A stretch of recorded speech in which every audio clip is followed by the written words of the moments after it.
طلعته والليل دجى من وفرته. نحمده ونصلي على رسوله الكريم. اما بعد فقد قال الله تبارك وتعالى كما ورد في سورة الأعراف: اعوذ باللہ من الشیطان الرجیم بسم اللہ الرحمن الرحیم فالذین آمنوا به وعزروه ونصروه واتبعوا النور الذی انزل معه اولئک هم المفلحون. صدق اللہ العظیم. رب اشرح لي صدری ویسر لي امری واحلل عقدۃ من لسانی یفقہوا قولی. اللہم ربنا الہمنا رشدنا واعذنا من شرور انفسنا. اللہم صل علی عبدک ونبیک ورسولک وحبیبک وخلیلک محمد وبارک وسلم وصلی وسلم وبارک علی جمیع الانبیاء والمرسلین وعلی ملائکتک المقربین وعلی عبادک الصالحین وعلینا معہم یا ارحم الراحمین. آمین یا رب العالمین. محترم وائس چانسلر صاحب، اساتذہ کرام، عزیز طلباء و طالبات، السلام علیکم ورحمۃ اللہ وبرکاتہ. آج جو مجھے موضوع دیا گیا ہے اس کے لیے میں نے سورہ اعراف کی آیت نمبر 157 کا آخری ٹکڑا جو ہے وہ آپ کو سنایا ہے. اس کا ایک پس منظر ہے وہ جان لیجیے. آپ کو معلوم ہے کہ جب حضرت موسیٰ بنی اسرائیل کو لے کر مصر سے نکلے ہیں، اس کے بعد مرحلہ آیا کہ اللہ تعالیٰ نے حضرت موسیٰ کو کوہ طور پر طلب فرمایا تورات عطا کرنے کے لیے. ان کی غیر حاضری میں ایک فتنہ کھڑا ہوا اور کچھ لوگوں نے ایک بچڑا بنا کر اس کی پرستش شروع کر دی بنی اسرائیل میں سے، سامری کا بنایا ہوا بچڑا. جب حضرت موسیٰ واپس آئے انہوں نے یہ دیکھا تو بہت غضبناک ہوئے، اور پھر اللہ تعالیٰ کے حکم سے فیصلہ ہوا کہ 12 قبیلوں میں سے جن لوگوں نے بھی یہ شرک کیا ہے ان کو انہی قبیلوں کے لوگ خود قتل کریں. کئی ہزار اسرائیلی قتل ہوئے. یہ بہت بڑا یوں سمجھیے کہ پرج ہوا ہے اس قوم کے اندر. اس کے بعد پھر مزید اللہ تعالیٰ کی خدمت میں استغفار کے لیے حضرت موسیٰ علیہ السلام اپنے 70 بڑے بڑے سردار جو تھے 12 قبیلوں کے ان کو لے کر حاضر ہوئے. وہاں انہوں نے استغفار کیا اور ایک دعا کی: پروردگار وَاكْتُبْ لَنَا حَسَنَةً فِي الدُّنْيَا وَالْآخِرَةِ، ہمارے لیے نیکی کا اندراج کر دے دنیا میں بھی آخرت میں بھی. جواب ملا اللہ تعالیٰ کی طرف سے، دیکھو عذاب تو میں جس کو چاہوں گا دوں گا، اور ویسے میری رحمت ہر شے کے ساتھ موجود ہے، ہر شے کا وجود میری رحمت سے ہے. لیکن ایک میری خاص رحمت ہے جو میں لکھ رکھوں گا ان لوگوں کے لیے جو میرے نبی امی آخری رسول ان پر ایمان لائیں گے صلی اللہ علیہ وسلم. وہ جب آئیں گے اور وہ نیکی کا حکم دیں گے، بدی سے روکیں گے، پاکیزہ چیزوں کو حلال قرار دیں گے، ناپاک چیزوں کو حرام قرار دیں گے، نوع انسانی کے اوپر جو بوجھ تھے جو اس وقت ہوں گے ان کو اتاریں گے. وہ جب آئیں گے تو جو لوگ فالذین آمنوا بہ نمبر 1، وعزروہ نمبر 2، ونصروہ نمبر 3، واتبعوا النور الذی انزل معہ اولئک هم المفلحون، جو لوگ ان پر ایمان لائیں گے، ان کی تعظیم اور توقیر کریں گے، ان کی مدد کریں گے، اور جو نور ان کے ساتھ نازل کیا جائے گا یعنی قرآن، اس کی پیروی کریں گے، وہ ہوں گے جو فلاح پانے والے ہوں گے. میری خصوصی رحمت سے حصہ ان کو ملے گا. اب یہاں پہلے تو دعا کر لیجئے، اللہم ربنا اجعلنا منہم، اے اللہ ہم سب کو ان میں شامل فرما دے جو تیرے نبی کے ساتھ تعلق کی ان 4 بنیادوں کی شرائط کو پورا کر سکے، تقاضوں کو پورا کر سکے. اب ذرا ان میں سے ایک ایک کو لیجئے. ایمان جانی پہچانی چیز ہے. ایمان جسے کہتے ہیں اس کی تشریح میں جانے کی ضرورت نہیں، وقت بھی محدود ہے، لیکن ایک بات سمجھنے کی ہے بہت ضروری. ایمان کے دو لیول ہیں. ایک قانونی ایمان ہے جس کی بنا پر ہم ایک دوسرے کو مسلمان سمجھتے ہیں. اس کا تعلق اقرار باللسان کے ساتھ ہے، زبان سے کہنا اشہد ان لا الہ الا اللہ وحدہ لا شریک لہ واشہد ان سیدنا و مولانا محمد عبدہ و رسولہ. کوئی ہندو تھا، سکھ تھا، پارسی تھا، عیسائی تھا، یہ کلمہ کہے اور اسلام میں آ گیا. لیکن یہ زبانی کلامی ایمان جو ہے یہ انسان کی سیرت و کردار پر اثر انداز نہیں ہو سکتا.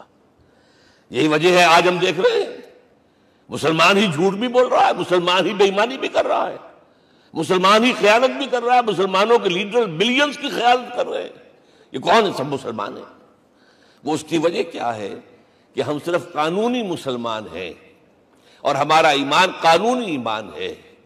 اس کے لیے اسلام کا لفظ قرآن میں آیا ہے سورہ حجرات میں، قالت الاعراب آمنا قل لم تؤمنوا ولکن قولوا اسلمنا.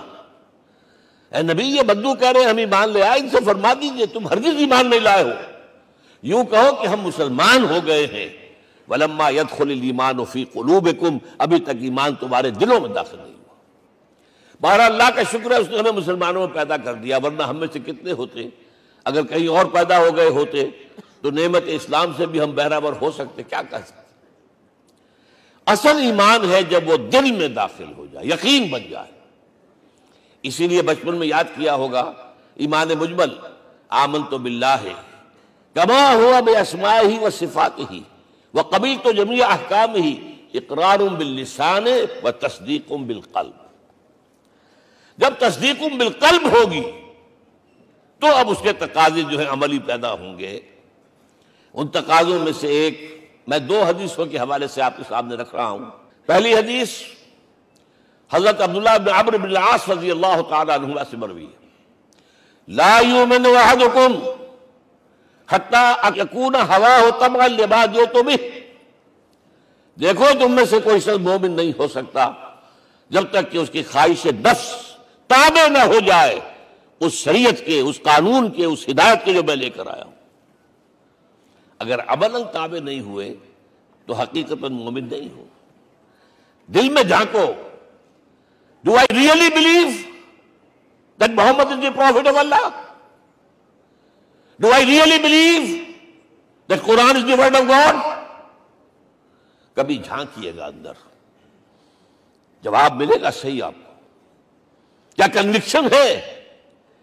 کنوکشن ہو اور پھر حضور کی پیروی نہ ہو، حضور کے احکام کی پابندی نہ ہو، اللہ کے قوانین کی پابندی نہ ہو، کیسے ممکن ہے؟ حضور تو فرماتے ہیں صلی اللہ علیہ وسلم ایک ایسی بد اخلاقی اور کج خلقی پر صرف اسے کوئی گناہ کبیرہ بھی نہیں کہیں گے. فرمایا ایک مرتبہ واللہ لا یؤمن واللہ لا یؤمن واللہ لا یؤمن، خدا کی قسم فلاں شخص مومن نہیں ہے، خدا کی قسم فلاں شخص مومن نہیں ہے، خدا کی قسم فلاں شخص مومن نہیں. صحابہ کانپ گئے. کون بدبخت ہے جس کے بارے میں فرمایا جا رہا؟ پوچھا گیا من یا رسول اللہ. جواب سنیے اور اپنے غریب حالوں میں جھانکیے. وہ شخص الذی لا یامن جارہ بوائقہ، وہ شخص جس کی شرارتوں کی وجہ سے اس کا پڑوسی چین میں نہیں ہے، امن میں نہیں ہے، وہ مومن نہیں ہے، خدا کی قسم نہیں ہے، خدا کی قسم نہیں ہے. کیسے علیحدہ کر لیں گے اس ایمان کو اعمال سے اور ایمان کو اخلاق سے؟ آگے چلیے. وہ جو حدیث حضرت ابو ہریرہ سے، اور یہ متفق علیہ، صرف بخاری کی نہیں ہے، بخاری جمع مسلم. لا یؤمن احدکم حتی اکون احب الیہ من والدہ وولدہ والناس اجمعین. تم میں سے کوئی شخص مومن نہیں ہو سکتا جب تک کہ میں اسے محبوب تر نہ ہو جاؤں، اپنے باپ سے بھی، اپنے بیٹے سے بھی، اور تمام انسانوں سے. جھانک لیجئے دل میں صورتحال یہ ہے یا نہیں ہے. کیوں محبوب ہو جائیں؟ اس لیے کہ آپ کے ذریعے ہدایت ملی ہے، آپ کے ذریعے ہم اللہ سے جڑے ہیں. اور آپ کو معلوم ہے دنیا میں کوئی شے ہدایت نہیں، نعمت نہیں ہے جب تک کہ نعمت ہدایت نہ ہو. اگر صحت اچھی ہے، ہدایت نہیں ہے تو بدماشیاں کریں گے، کیا کریں گے؟ آپ کو معلوم ہے صحت اچھی جو ہے کدھر جا کے کھپے گی اگر ہدایت نہیں ہے؟ اگر دولت ہے ہدایت نہیں، کیا کریں؟ گلچھرے اڑائیں گے، عیاشیاں کریں گے، لوگوں پر اپنی دولت کا روب گانٹیں گے۔ اولاد ہے ہدایت نہیں ہے، یہ اولاد سہان روح بھی بن جائے گی کہیں آپ کے لیے۔ کوئی شے نعمت نہیں ہے جب تک کہ نعمت ہدایت نہ ہو، اور ہدایت ہمیں ملی محمد الرسول اللہ صلی اللہ علیہ وسلم کے ذریعے۔ تو آپ سے بڑھ کر محبوب کون ہوگا؟ اس کے ضمن میں ایک بڑا پیارا واقعہ آتا ہے۔ حضرت عمر سے پوچھتے ہیں حضور ایک مرتبہ، عمر تمہیں مجھ سے کتنی محبت ہے؟ اندازہ کیجئے کس قدر اپنائیت کسی سے ہوتی ہے تب یہ سوال ہوتا ہے، عمر تمہیں مجھ سے کتنی محبت ہے؟ عرض کیا حضور مجھے آپ دنیا کے ہر انسان سے زیادہ محبوب ہیں۔ فرمایا اور اپنی جان سے؟ ذرا سا توقف کیا، دل میں جھانکا، ہاں حضور اب میں یہ بھی کہتا ہوں کہ میری جان سے بھی زیادہ عزیز ہے مجھے۔ آپ نے فرمایا الان عمر اب پہنچے ہو جو مقام ہے، اب درکار ہے، جو مطلوب ہے۔ تو محبت اس درجے کی، اطاعت اس درجے کی اگر نہیں ہے تو ایمان نہیں ہے۔ ہاں قانونی ایمان ہے، اب مسلمان ہے، اللہ کا شکر ہے، بہت بڑا فضل ہے۔ اب اگلے بات پر آئیے، الضروح، ان کی توقیر، ان کی تعظیم کرے۔ یہ تعظیم کس درجے میں؟ اب وقت بہت کم ہے، میں صرف آپ کو سورہ حجرات سے مثال دے رہا ہوں۔ فرمایا گیا یا ایھا الذین آمنوا لا ترفعوا اصواتکم فوق صوت النبی ولا تجہروا لہ بالقول کجہر بعضکم لبعض ان تحبط اعمالکم وانتم لا تشعرون۔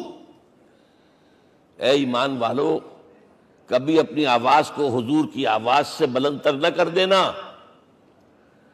کبھی جس طرح بلند آواز سے ایک دوسرے سے بات کرتے ہو ایسے نہ کر بیٹھنا، مبادا تمہارے سارے اعمال حق ہو جائیں اور تمہیں پتہ بھی نہ چلے۔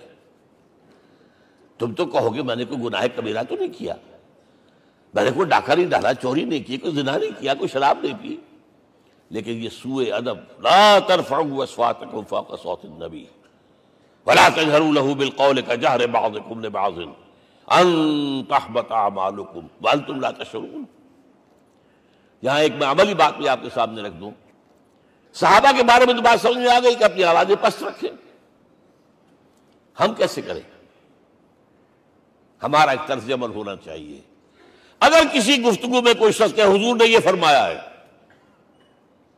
کبھی یہ نہ کہے میں نہیں مانتا، ہاں توقف کر لیں، بھائی میں تحقیق کروں گا کہ واقعی یہ حدیث صحیح ہے یا نہیں ہے، ٹھیک، ضروری نہیں کہ جو کہہ دیں مان لیں آپ۔ محدثین نے کتنی محنتیں کر کر کے چھانٹی کی ہے، لہذا یہ، لیکن فوراً اگر آپ نے کہا نہیں میں نہیں مانتا، یہ عقل کے خلاف ہے، یہ فلاں ہے، یہ وہ ہے، یہ ہے کہ جو آپ سوء ادب کے مرتکب ہو رہے ہیں نبی اکرم صلی اللہ علیہ وسلم کی بارگاہ میں۔ ہاں توقف کریں، غور کریں، تحقیق کریں، معلوم ہو کہ یہ حدیث پختہ نہیں ہے، مستند نہیں ہے، پھر دوسری بات ہے۔ اور یہ جان لیجئے ہمارا جو معاشرہ ہے اس کا ایک قانونی جو ہے احاطہ ہے، یہ بھی سورہ حجرات کی پہلی آیت ہے، یا ایھا الذین آمنوا لا تقدموا بین یدی اللہ ورسولہ۔ اللہ اور اس کے رسول کے احکام کا دائرہ ہے، اس کے اندر اندر رہو، باہر نہیں نکل سکتے،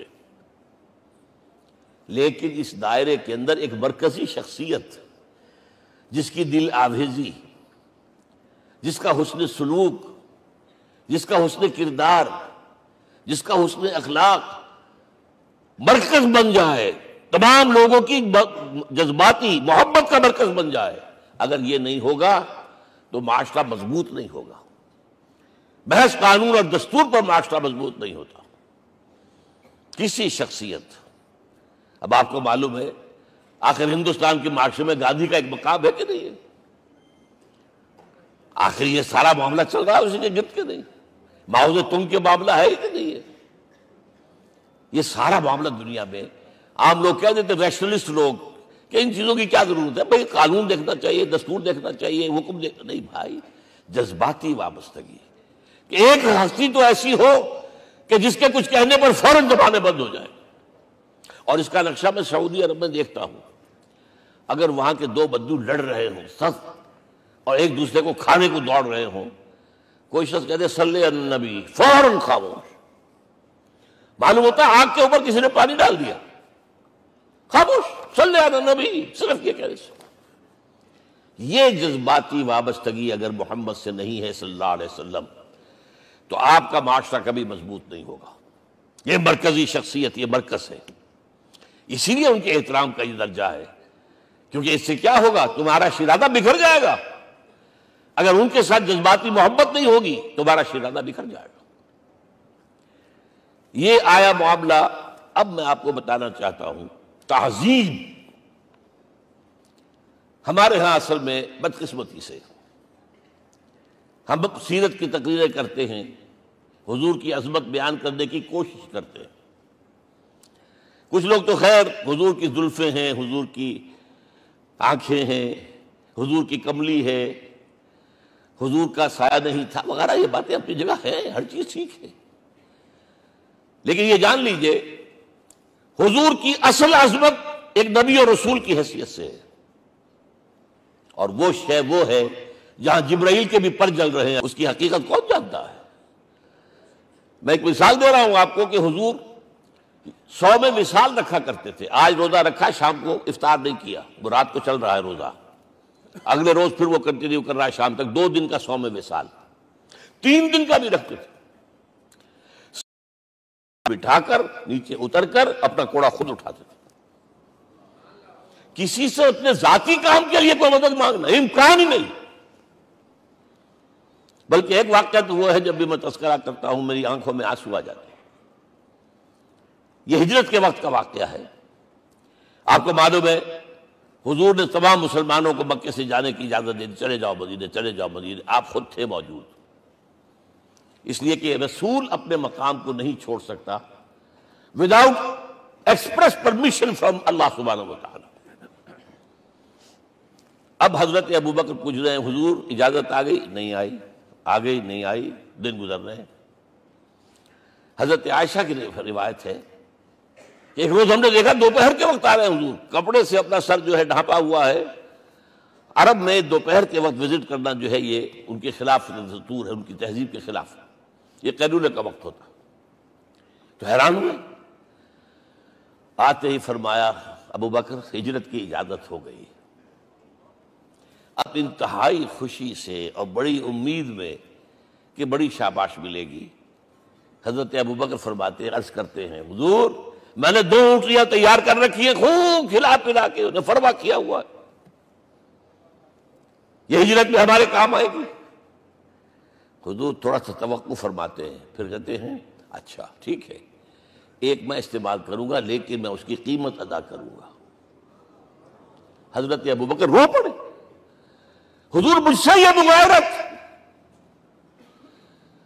سائے کے تلاب کے ساتھ رہنے والا، اس سے یہ مغایرت، ذرا سے اشارے پر اپنی کم سن بیٹی پیش کر دی نکاح کے اندر، اس سے یہ مغایرت.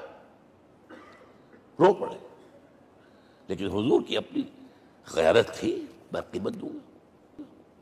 اب بتائیے مدد کا کے لیے درکار تھی؟ مدد تھی ان کے مشن کے لیے. مشن 2 حصوں میں تھا. اس کو جانیے. آج کچھ علمی باتیں آ رہی ہیں.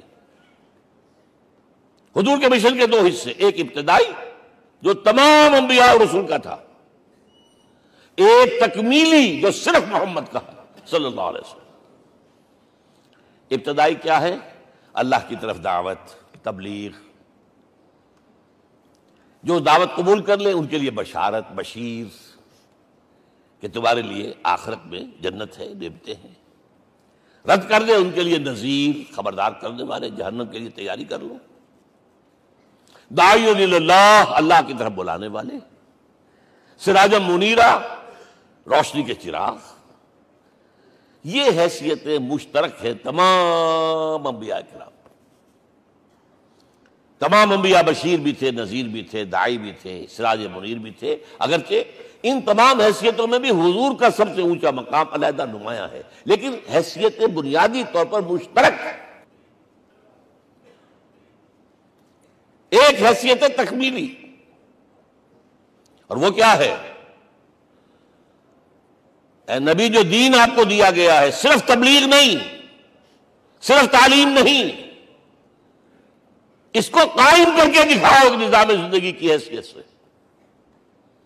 3 مرتبہ قرآن میں یہ الفاظ حضور کے لیے آئے ہیں، هو الذی ارسل رسولہ بالہدی ودین الحق لیظہرہ علی الدین کلہ، 3 دفعہ۔ سورہ توبہ میں یہ الفاظ آئے، سورہ صف میں یہ الفاظ آئے، سورہ فتح میں یہ الفاظ آئے۔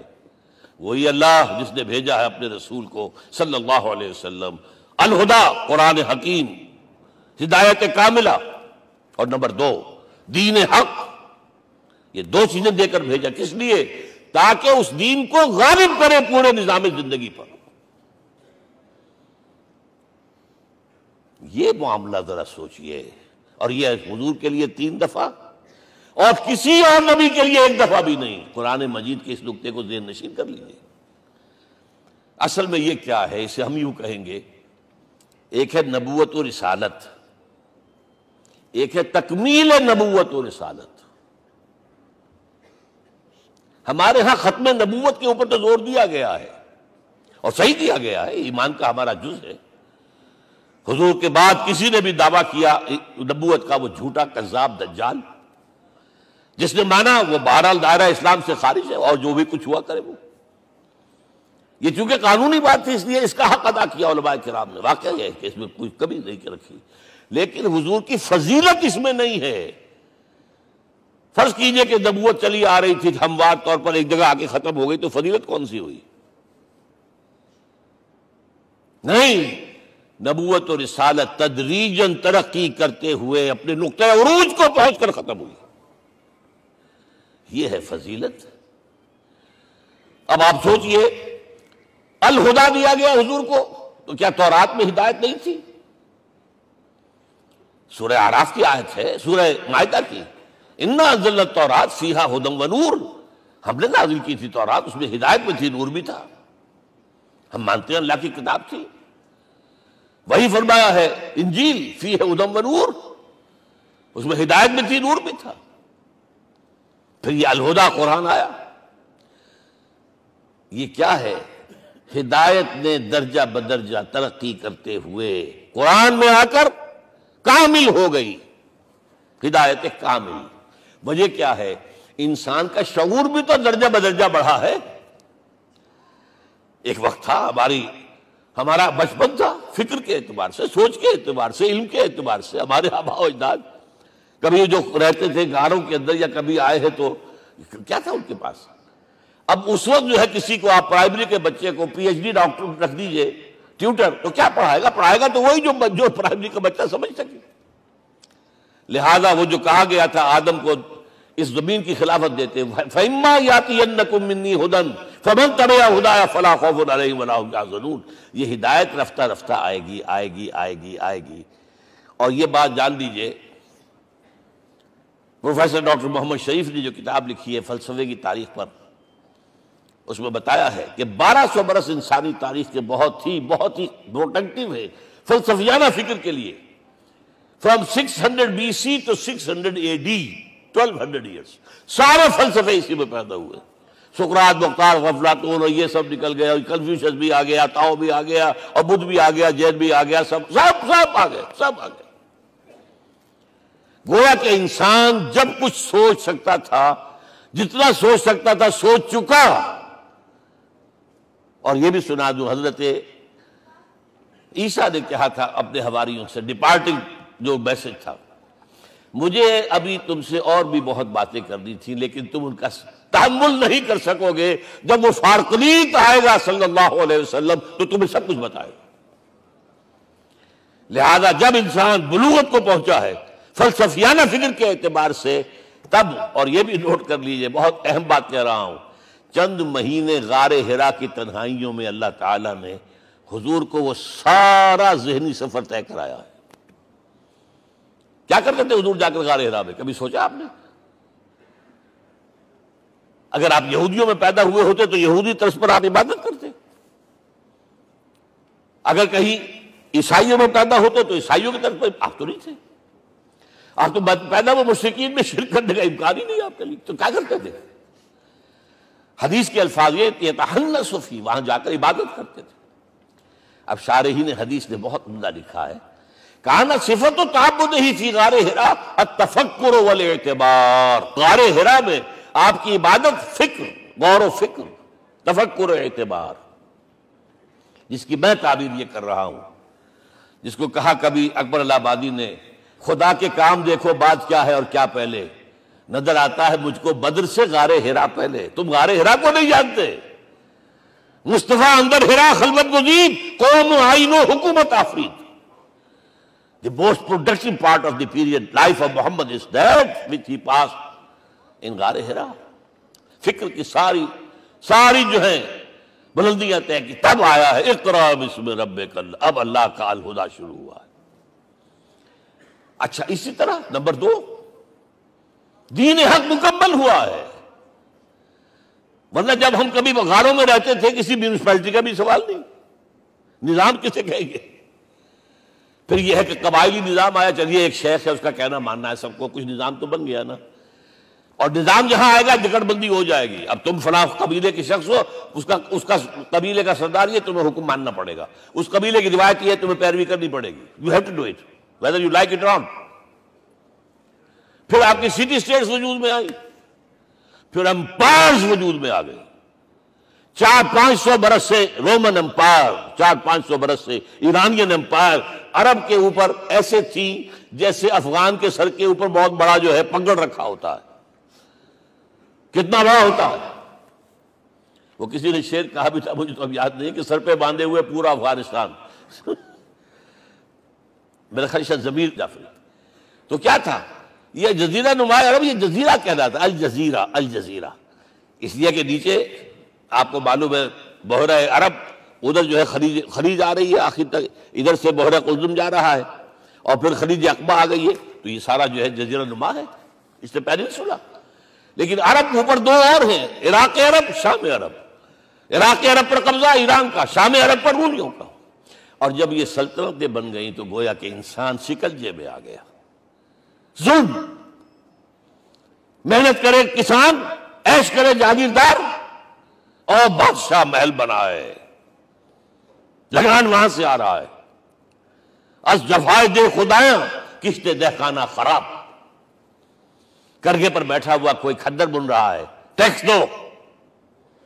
بادشاہ محل بھی بنائے گا، یاشیاں بھی کرے گا، سارا نسوانی حسن جو ہے کوہ قاف کا لے آئے گا اپنے ہاں، اور پھر فوج بھی رکھے گا، ذرا تم نے گردن اٹھائی تو تمہاری سرکوبی کرنے کے لیے فوج تیار ہے۔ یہ جب جکڑ بند آئی ہے انسان پر، تب محمد کو بھیجا گیا ہے،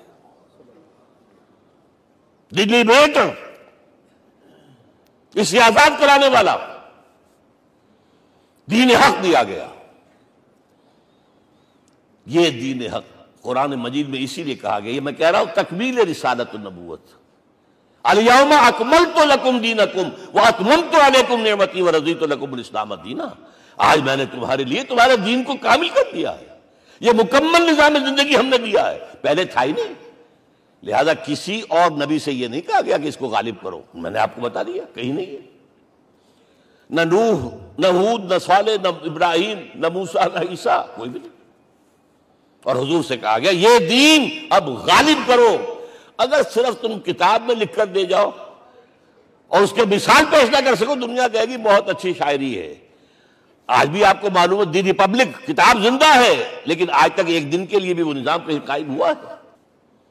ہم یہی کہیں گے کہ ٹھیک ہے، یہ جو ہے ایک خواب ہے، اللہ اللہ سر، اس کے سوا کیا یوٹوپیا ہے؟ اس نظام کو قائم کر کے دکھاؤ۔ اب آپ اس کو اینالائز کر لیجئے، اچھی طرح سمجھ لیجئے۔ It was the revolutionary role which was assigned to محمد صلی اللہ علیہ وسلم۔ نظام کو بدلنا، اسی کا نام تو انقلاب ہے۔ انقلاب کسے کہتے ہیں؟ دنیا میں 2 نظام ایک جگہ نہیں ہو سکتے، مذہب 100 بھی ہو سکتے ایک جگہ۔ مذہب لمیٹڈ ہے، آپ کی ذاتی زندگی، آپ کے کچھ عقائد ہیں، کچھ عبادات ہیں، کچھ رسومات ہیں، کچھ سوشل رائٹس ہیں، یہ ہے بس۔ تو یہ تو 100 بھی they can coexist۔ امریکہ میں کتنے ہیں؟ مسلمان گئے مسجدیں بنا لی ہیں، ہندو گئے مندر بنا لیے ہیں، سکھ گئے ہیں، ان کے جو گردوارے بنے ہوئے ہیں، سلوتے یعنی یہودیوں کے عیسائیوں سے تو بے شمار ہے ہی ہیں، لیکن ہے ہمہ مذہب. لیکن دین تو دو نہیں ہو سکتے، یا ڈیموکریسی ہوگی یا بادشاہت ہوگی، ایک تو دو تو نہیں ہو سکتے. یا کیپٹلزم ہوگا یا سوشلزم ہوگا، دو تو نہیں ہو سکتے. یا تھیوکریسی ہوگی یا ڈیموکریسی ہوگی، دو نہیں ہو سکتے. اور یہ بھی آپ کو معلوم ہے دنیا میں کہیں ویکیوم نہیں ہے نظام کے اعتبار سے، کبھی نہیں رہا ہے. ہر ایک نظام موجود ہے. آپ کوئی دوسرا نظام لانا چاہتے ہیں، پہلے اس کو جڑ سے اکھیڑنا پڑے گا. گفت رومی ہر بنائے کوہنا کا آباداں کنند، تو نہ دانی اولاں تعمیر راں ویراں کنند. رومی نے کہا ہے کہ دیکھو، اگر کوئی نئی تعمیر تمہیں کرنی ہو تو تم جانتے نہیں ہو پہلے پرانی تعمیر کو گرانا پڑتا ہے. پہلے آپ نظام جڑ سے کھینچ کر پھینکیں گے باہر، تب نظام لائیں گے نا. اور یہ ظاہر بات ہے جو نظام بھی ہے اس کے ساتھ ویسٹڈ انٹرسٹ ہے، اس کے ساتھ پریولیج کلاسز ہیں. دے وانٹ اسٹیٹس کو، وہ کوئی تبدیلی نہیں ماننے کو تیار، کیونکہ اسی نظام کی شاخوں پر تو ان کے گھونسلے بنے ہوئے، وہیں سے تو مفادات ان کے وابستہ ہیں. لہذا نظام جو ہے بدلنے کے لیے جانیں دینی پڑتی ہیں، خون بہانا پڑتا ہے، جان جوکھوں کا کام کرنا پڑتا ہے، اس کے بغیر نظام نہیں بدلتا. اور محمد کا رول صلی اللہ علیہ وسلم، یہ ہے وہ عظمت محمد کی جو انسان نے پہچانی ہے. میں 3 گواہیاں آپ کے سامنے پیش کر رہا ہوں. 1 from the east, 2 from the west, 3 کئی ملوے ہے. یہی لاہور 1920، یہاں ایک بریڈلا ہال ہوتا تھا. اس بریڈلا ہال میں ایم این رائے کی ایک تقریر. And who was M. N. Roy? Personal friend of Lenin, member of the Communist International. He knew what revolution is. اور اس نے ہسٹوریکل رول آف اسلام تقریر کی لاہور کے اندر 1920 میں. اور اس نے کہا تاریخ انسانی کا عظیم ترین انقلاب وہ تھا جو محمد نے برپا کیا صلی اللہ علیہ وسلم. میں تو اس کی ذہانت کی داد دیے بغیر نہیں رہا. اس نے کہا بعض مورخین یہ جو فتوحات کی ہیں صحابہ کرام نے، ان کو سمجھ بیٹھتے ہیں جیسے اٹیلا نے فتوحات کی ہیں یا چنگیز خان نے کی ہے یا کسی اور. کہاں وہ کہاں یہ، وہاں صرف تباہی آتی تھی. اور محمد صلی اللہ علیہ وسلم کے پیروکاروں نے جب دنیا فتح کی ہے، نئی تہذیب دی ہے، نیا تمدن دیا ہے، نیا نظام دیا ہے، روشنی دی ہے، علوم کو تازہ کیا ہے، علوم ایجاد کیے ہیں. یہ ہے وہ انقلاب جو محمد نے برپا کیا صلی اللہ علیہ وسلم. یہ کتاب آج بھی ہندوستان میں چھپتی ہے، بمبئی میں، دی ہسٹوریکل رول آف اسلام. اور میں سمجھتا ہوں کہ ہندو ہے، کمیونسٹ ہے اور گواہی دے رہا ہے. دوسرا، یہ تو چونکہ بڑی ریسنٹ پاسٹ کی بات ہے، ڈاکٹر مائیکل ہارٹ ایک کتاب لکھتا ہے دی 100، اور اس کا سب ٹائٹل کیا ہے؟ A selection and gradation of the 100 most influential personalities of the human race, human history. پوری انسانی نسل میں سے ان لوگوں کو چن لو جنہوں نے اس کی تاریخ کے دھارے کے رخ کو موڑا ہو. ادھر جا رہا تھا ادھر کر دیا، ادھر جا رہا تھا ادھر کر دیا. جن لوگوں نے بھی تاریخ کا دھارا موڑا، پہلے سلیکٹ کر لو، سلیکشن. 100 آدمی کا نام آ گئے. اب گریڈیشن، ان میں سب سے زیادہ کس نے کیا؟ اور ٹاپ پر لایا محمد کو صلی اللہ علیہ وسلم. یہ کتاب تو اویلیبل ہے، پڑھیے. اور چونکہ عیسائی ہے اور حضرت عیسیٰ کو نمبر 3 پر لے گیا، غور کیجئے. نمبر 2 پر لایا نیوٹن کو، بابائے طبیعیات. اور پھر کہتا ہے naturally I O an explanation. میں عیسائی ہوتے ہوئے I'm placing Muhammad at top. How? This is because, یہ لفظ یاد کیجئے, this is because he is the only person supremely successful in both the religious and secular fields. ذہانت، وہ زندگی جو آج تقسیم کر دی گئی ہے، یہ مذہبی زندگی ہے، یہ سیکولر ہے، یہ ریاست ہے، قانون ہے، یہ ہے، اور اس کو علیحدہ رکھو بھائی، مذہب کو علیحدہ رکھو. وہ کہتے ہیں کہ یا تو مجھے ملتا ہے کہ وہ آدمی جو ادھر اونچا ہے تو دوسری طرف نیچا ہے، کچھ بھی نہیں، ادھر اونچا ہے تو ادھر کچھ نہیں۔ روحانیت میں، دین میں، اخلاق میں عیسیٰ سے اوپر کون جائے گا؟ لیکن حکومت میں، ریاست میں کوئی پدہ بھی نہیں رکھا، زیرو۔ مذہب کتنا بڑا پیدا کر دیا گوتم بدھ نے، لیکن ریاست، حکومت زیرو۔ اور بڑے سے بڑے جو ہے شہنشاہ اور بڑے سے بڑے کانکرس، کوئی چلا آیا ہے، آپ سوچئے جو گریک قافلہ بچ کے نہیں آ سکتا، تو اب آپ ہمیں کوئی اپنا شاگرد دیجئے۔ مصعب بن عمیر کو حضور نے کہا جاؤ ان کے ساتھ، وہاں ان کا نام پڑ گیا المقری، پڑھانے والا، قرآن پڑھانے والا۔ 75 آدمی اگلے سال لے کر آ گیا ہے، اور اسی سے بیعت عقبہ ثانیہ ہوئی ہے، اور ہجرت کا راستہ کھل گیا۔ اور اس کو ایک دفعہ حضور نے دیکھا، مسجد کے دروازے کے سامنے سے گزر رہا تھا مصعب، پھٹا ہوا کمبل تھا جسم پہ لپیٹا ہوا تھا۔ حضور کی آنکھوں میں آنسو آ گئے۔ غزوہ احد میں شہید ہوا کس طرح؟ علم بردار تھا، ایک ہاتھ پر وار پڑا ہے، کٹ کے گر گیا، ایک ہاتھ سے تھاما، دوسرے پر بھی گر گیا، دونوں جو بچے ہوئے حصے تھے اس سے تھاما۔ پھر جب ختم ہو گئے، اس کے بعد جو ہے جب دفن کر رہے تھے تو حضور کے سامنے پرابلم لایا گیا۔ مصعب کے جسم پر تو کوئی کپڑا ہی نہیں تھا سوائے ایک چادر کی، ایک دھوتی، اللہ اللہ خیر اللہ۔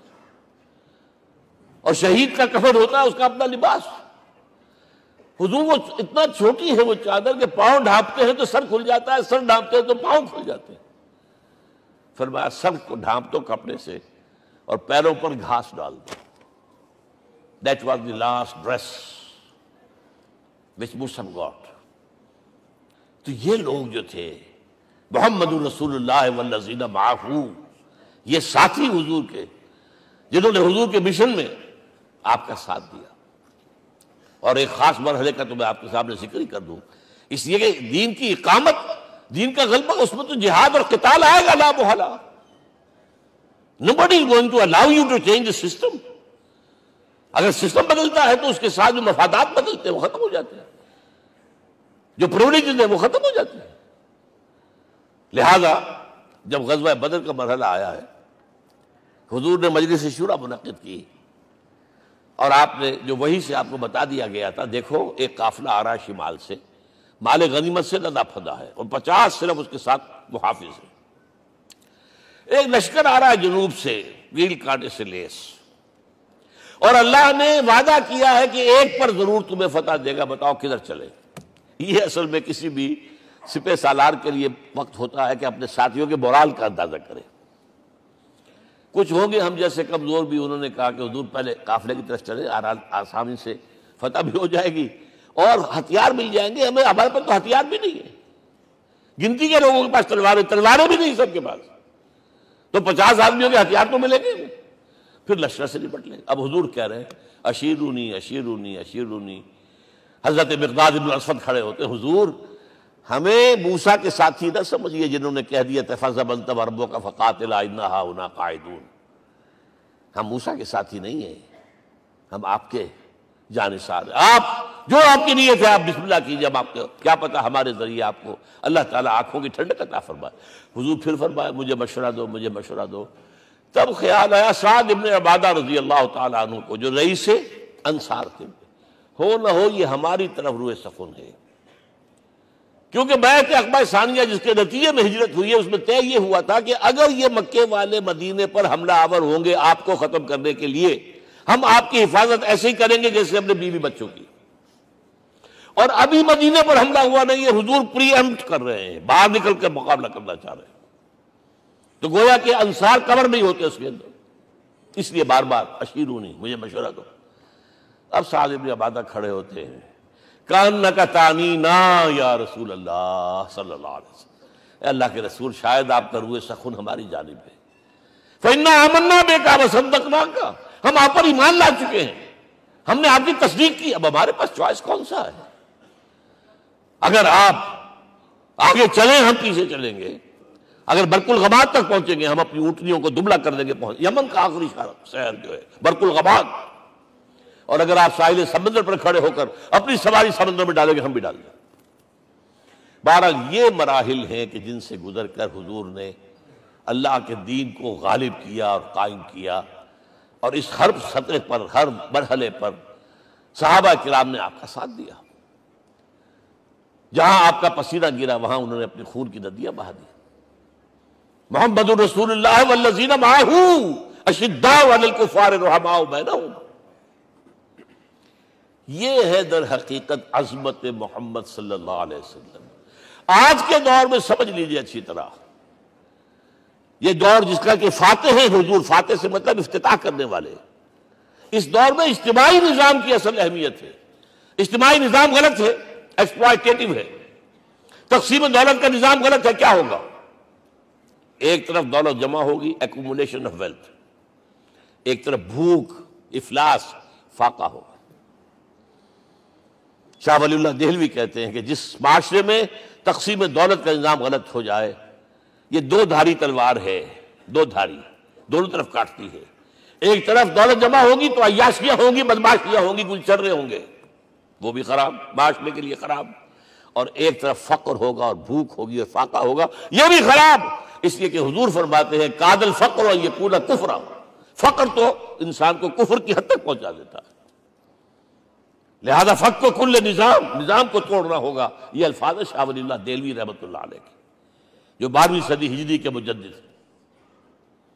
اس نظام کو بدلنا، اب آپ سوچئے حضور صلی اللہ علیہ وسلم نے جب اپنے اس مشن کی تکمیل کر لی، تو میں اب دو باتیں آپ کو بتا رہا ہوں۔ چونکہ حضور کی بعثت صرف عرب کے لیے نہیں تھی، صرف عربوں کے لیے نہیں تھی، صرف ملک عرب کے لیے نہیں تھی۔ اگر یہ ہوتا تو آپ کا کام مکمل ہو گیا تھا، پورے عرب میں اللہ کی حکومت قائم ہو گئی، ایک ایک شخص تک قرآن پہنچ گیا۔ لیکن 5 جگہ قرآن میں آیا ہے وَمَا أَرْسَلْنَاكَ إِلَّا كَافَّةً لِلنَّاسِ بَشِيرًا وَنَذِيرًا، ہم نے نہیں بھیجا آپ کو مگر تمام انسانوں کے لیے بشیر اور نذیر بنا کر۔ لہذا کام مکمل نہیں ہوا۔ اقبال کہتا ہے وقت فرصت ہے کہاں، کام ابھی باقی ہے، نور توحید کا اتمام ابھی باقی ہے۔ یہ بھی تکمیل رسالت کا مظہر ہے کہ حضور سے پہلے کوئی رسول پوری نوع انسانی کے لیے نہیں بھیجا گیا، آپ پہلے رسول ہیں اللہ کے اور آخری جو پوری نوع انسانی کے لیے بھیجے گئے۔ حضرت عیسیٰ نے بھی یہی کہا تھا اپنے حواریین سے، تو سینٹ پال نے اسے تبلیغی مذہب بنایا ہے۔ انجیل میں اب بھی الفاظ موجود ہیں کہ I have been sent in search of the lost sheep of the house of Israel، میں تو اسرائیل کے گھرانے کی کھوئی ہوئی بھیڑوں کی تلاش میں بھیجا گیا ہوں، صرف بنی اسرائیل کے لیے۔ قرآن بھی کہتا ہے رسول الی بنی اسرائیل، واحد رسول ہیں جو پوری دنیا کے لیے بھیجے گئے۔ اچھا کہہ دینا تو آسان ہو گیا، اس کا مطلب کیا ہے؟ جب تک پوری دنیا پر اللہ کا دین غالب نہ ہو، محمد کا مقصد بعثت ہنوز شرمندہ تکمیل ہے، اور یہ ہوگا، اس کی خبر دی ہے۔ یہ ایک تحفہ میں لے کر آیا آپ کے لیے، 8 صفحے ہیں، لیکن یہ سمجھیے کہ یہ سونے کے حروف سے شر لکھے ہوئے ہیں، وہ احادیث، وہ آیات جن میں حضور نے خبر دی ہے کہ پوری دنیا پر اللہ کا دین غالب ہوگا۔ ہو نہیں سکتا کہ دنیا ختم ہو جائے اور محمد کا مقصد بعثت ابھی مکمل نہ ہو، ناممکن۔ جن آیات کو پڑھیے، ان میں پھر احادیث پڑھیے۔ میں صرف 2 حدیثیں آپ کو سنا دوں۔ ایک میں حضور نے اپنے زمانے سے لے کر قیامت تک کے 5 ادوار گنائے ہیں، آپ پڑھ لیجیے گا، ٹیکسٹ ہے یہ، اور خدا کے لیے اس کی قدر کیجیے گا، یہ آیات ہیں، احادیث سے پھینک نہ دیجیے خدا کے لیے کہیں۔ اور اس کے اندر جو ہے اس وقت کے جو مایوسی کے اندھیارے ہمارے اوپر چھائے ہوئے ہیں، اس کا علاج ہے کہ نہیں، اور بھی دور فلک ہیں ابھی آنے والے، ناز اتنا نہ کریں ہم کو ستانے والے۔ بہرحال حضور نے جب اپنا مشن عرب کی حد تک مکمل کر لیا، تو اب ایک بات نوٹ کیجئے، خطبہ حجۃ الوداع 1.25 لاکھ کا بجوا، حضور نے اپنے اس خطبے میں اپنی تعلیمات کے جو اہم نکات تھے انہیں اور دہرایا 3 مرتبہ ایک بات کی ہے۔ لاؤڈ اسپیکر تو تھا نہیں، پہلے آپ ادھر رخ کرتے تھے، آپ کہتے تھے کچھ، ادھر لوگ آدمی آگے کھڑا ہوا اس کو آگے پہنچاتا اور آگے پہنچاتا تھا، پھر آپ سامنے رخ کر کے کہتے تھے، پھر بائیں طرف رخ کر کے 3 مرتبہ، ایک لفظ 3 مرتبہ۔ آخر میں ایک سوال کیا ہے، الا هل بلغت، دیکھو لوگوں میں نے پہنچا دیا یا نہیں؟ کیونکہ قرآن میں تحدید آئی تھی، اے نبی یا ایھا النبی بلغ ما انزل الیک من ربک وان لم تفعل فما بلغت رسالتہ، اے نبی جو کچھ تم پر نازل کیا گیا اللہ کی طرف سے پہنچا دو، اور اگر نہیں کیا تو رسالت کا حق ادا نہیں ہوگا۔ اور اس میں سورہ اعراف کی آیت نمبر 6 اگر پڑھ لیں، فَلَنَسْأَلَنَّ الَّذِينَ أُرْسِلَ إِلَيْهِمْ وَلَنَسْأَلَنَّ الْمُرْسَلِينَ، ہم ان سے بھی پوچھیں گے جن کی طرف رسولوں کو بھیجا، اور رسولوں سے پوچھیں گے ہم نے تمہارے پاس اپنا پیغام پہنچایا تھا، تم نے پہنچایا کہ نہیں لوگوں کو؟ اس لیے حضور نے گواہی لی، الا هل بلغت، دیکھو میں نے پہنچا دیا کہ نہیں؟ اور جواب کیا ملا؟ انا نشهد انك قد بلغت رسالتہ واديت الامانۃ ونصحت الامۃ وکشفت الغمۃ، ہم گواہ ہیں حضور آپ نے رسالت کا حق ادا کر دیا، امانت کا حق ادا کر دیا، ہماری خیر خواہی کا حق ادا کر دیا، اور گمراہی کے اندھیرے جو ہے انہیں چھانٹ کر رکھ دیا۔ اب آپ نے آسمان کی طرف نگاہ کی، انگشت شہادت سے وہی 3 مرتبہ اللہم اشہد اللہم اشہد اللہم اشہد، اللہ تو بھی گواہ ہے، یہ مان رہے۔ یہ ہے سائی آف ریلیف، یہ بوجھ جو میرے کندھے پر آیا تھا انا سنلقی علیک قولا ثقیلا، یہ اب منتقل ہو گیا، اب امت کو منتقل ہوا۔ لہذا آخری لفظ کیا تھا؟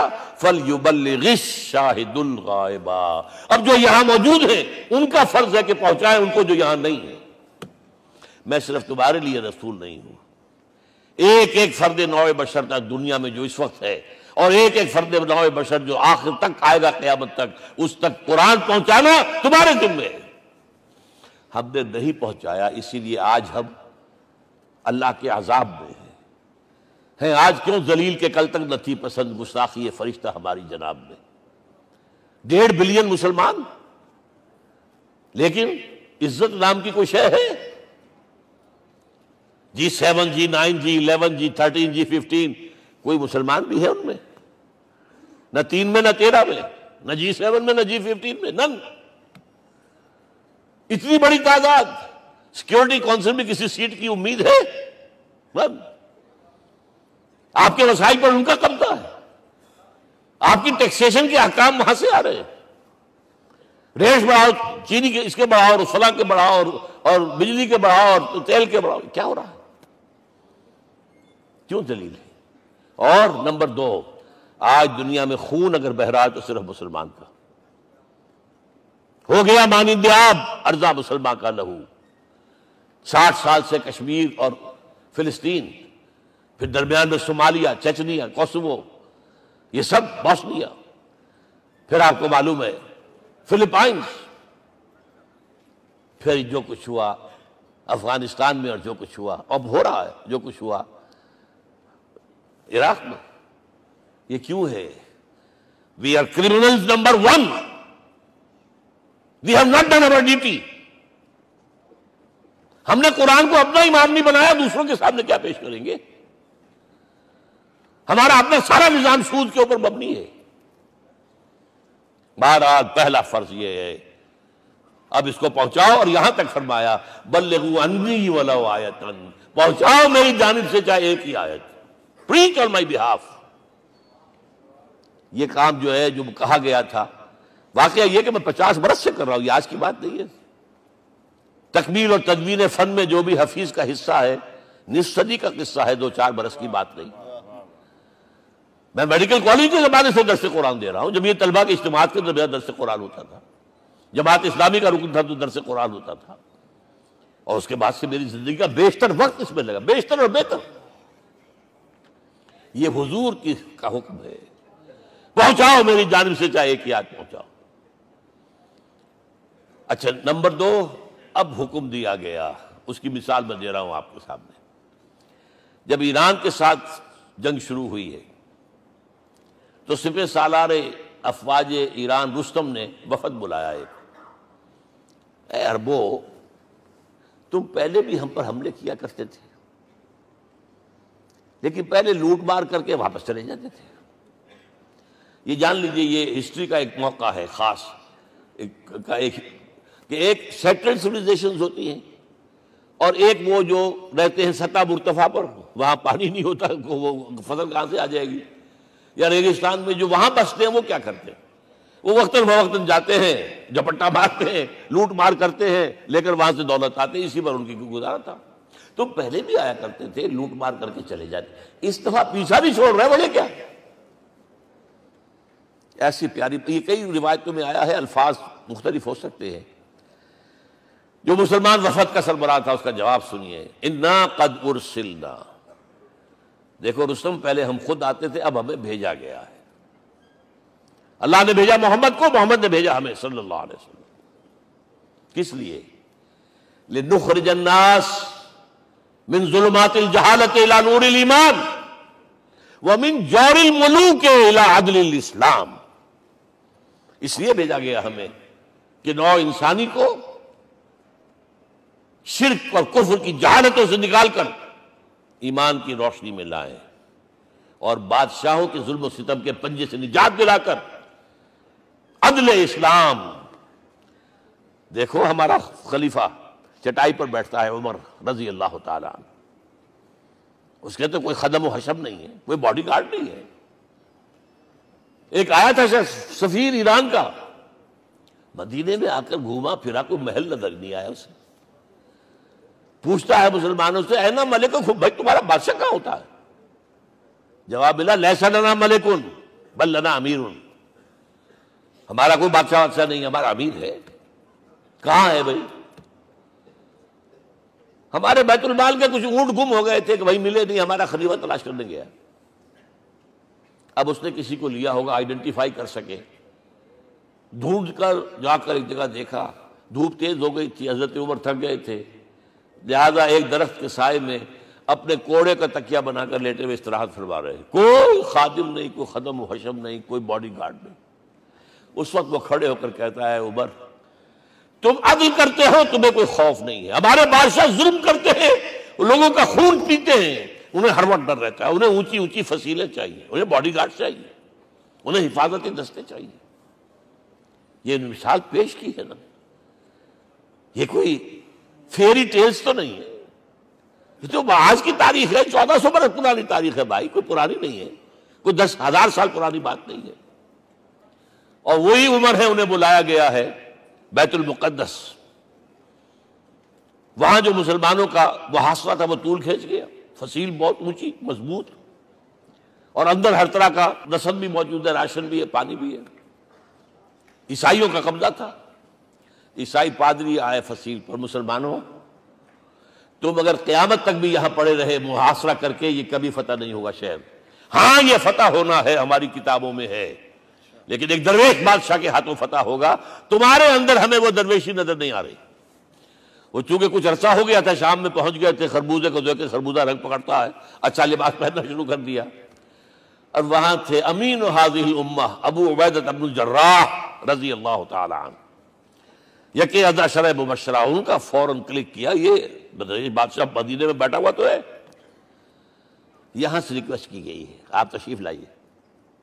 اب 700 میل کا سفر ہے، کوئی ذاتی سفر نہیں، کسی بیٹے کے کنووکیشن میں کے لیے نہیں گئے، کوئی انٹوریج نہیں ہے، کچھ نہیں، ایک اونٹ، ایک خادم، اور اسی اونٹ پر راستے کا راشن، لہذا ایک آدمی بیٹھ سکتا ہے۔